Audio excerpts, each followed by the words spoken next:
Assalamualaikum warahmatullahi wabarakatuh. Kami dari kelompok 3 akan memaparkan materi mengenai pengukuran risiko. Sebelum itu perkenalkan nama saya Hendrik Hermanto sebagai pemateri pertama. Jadi, sub pembahasan dari kelompok kami itu yang pertama pengertian pengukuran risiko. Kedua, jenis-jenis pengukuran risiko.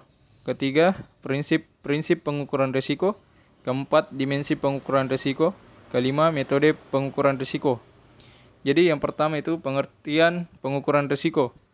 Pengukuran risiko adalah usaha untuk mengetahui besar kecilnya risiko yang akan terjadi. Hal ini dilakukan untuk melihat tinggi rendahnya risiko yang dihadapi perusahaan. Kemudian bisa melihat dampak dari risiko terhadap kinerja perusahaan sekaligus bisa melakukan prioritas risiko. Risiko yang mana paling relevan?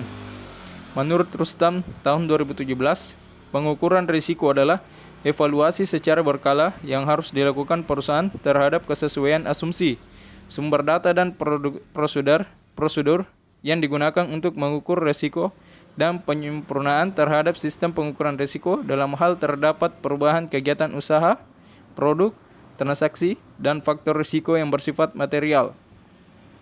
Ada pula jenis-jenis pengukuran risiko, terdapat dua.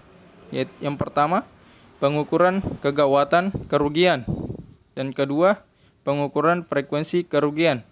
Mungkin itu yang dapat saya sampaikan sebagai pemateri pertama. Wassalamualaikum warahmatullahi wabarakatuh. Baik, selanjutnya materi prinsip pengukuran risiko. Nah, prinsip pengukuran risiko ini memiliki beberapa bagian. Yang pertama itu transparansi. Nah, prinsip ini mensyaratkan agar seluruh potensi risiko yang ada pada suatu aktivitas, khususnya transaksi, dibeberkan secara terbuka. Nah, yang kedua, pengukuran yang akurat.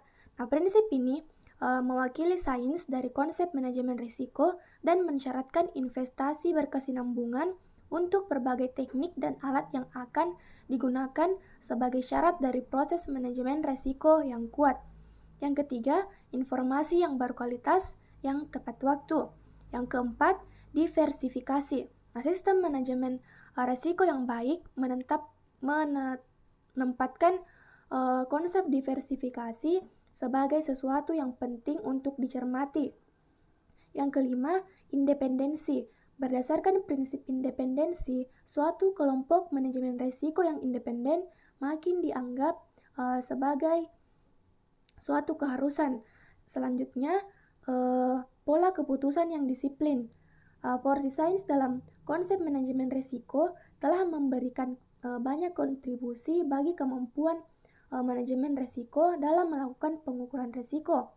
Namun, kualitas keputusan tetap saja tergantung pada bagaimana manajemen memutuskan cara terbaik untuk menggunakan alat atau teknik tertentu dan memahami keterbatasan yang dimiliki oleh alat atau teknik tersebut. Yang terakhir itu kebijakan. Prinsip ini mensyaratkan bahwa tujuan dalam strategi manajemen risiko suatu perusahaan harus dirumuskan dalam sebuah kebijakan, manual, dan prosedur yang jelas.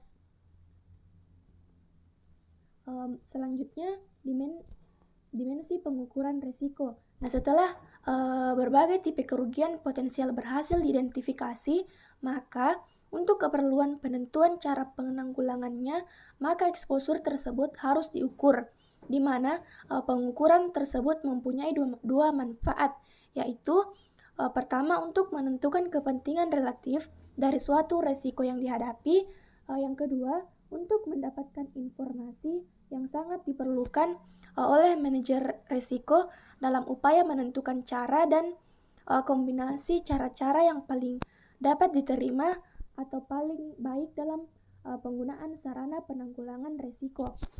Terima kasih. Baik, materi selanjutnya yaitu berdasarkan dimensi frekuensinya ada 4 kategori kerugian, yaitu yang pertama kerugian yang hampir tidak mungkin terjadi atau almost nil. Yang kedua, kerugian yang kemungkinannya terjadi kecil atau slight. Yang ketiga, kerugian yang mungkin atau moderate. Yang empat, kerugian yang mungkin sekali atau definite. Metode pengukuran resiko terbagi menjadi 3. Yang pertama distribusi binomial, yang kedua distribusi Bayesian, dan value at risk. Itulah tadi materi dari kelompok kami. Wassalamualaikum warahmatullahi wabarakatuh.